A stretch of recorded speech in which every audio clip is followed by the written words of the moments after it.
क्या माजरा है? सबसे पहले उन सिपाहियों को हटाएं जो आपने मेरे पीछे लगाए हैं। अगर वो सिपाही ना होते तो तुम चले जाते। मैं यहाँ रहूं या जाऊं ये मेरा मसला है। आपका बिल्कुल कोई लेना देना नहीं है, ना मुझसे ना सितारा से। क्या वाकई? जी बिल्कुल।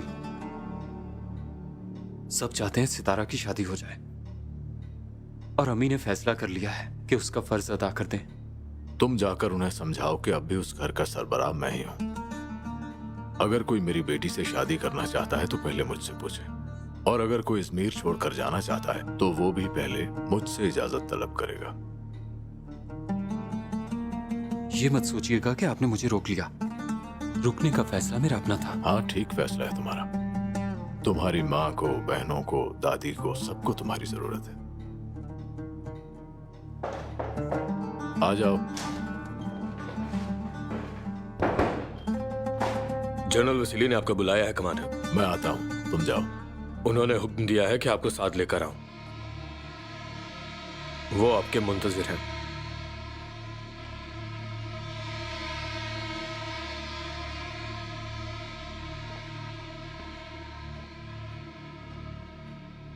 अगर कुछ भी हो जाता है तो घर की जिम्मेदारी तुम्हारी है, ये याद रखना।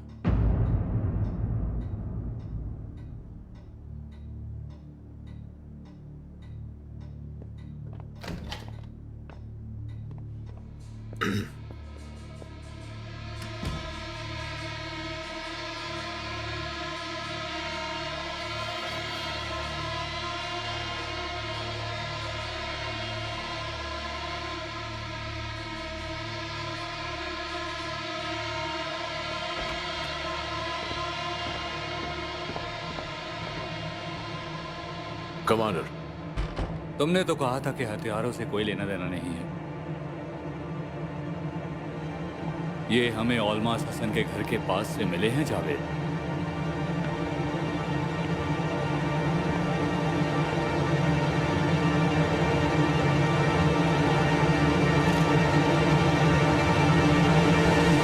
हम यही हथियार तो ढूंढ रहे थे कमांडर।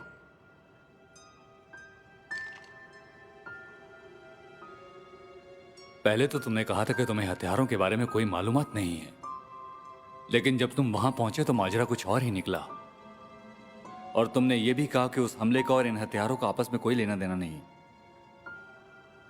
पर देखो, ये हथियार हमें वहीं मिले जहां तुम्हें रखा गया। मैंने तलाशी ली थी कमांडर, मुझे वहां से कुछ भी नहीं मिला, और ये हथियार वहां पर हो ये नामुमकिन है।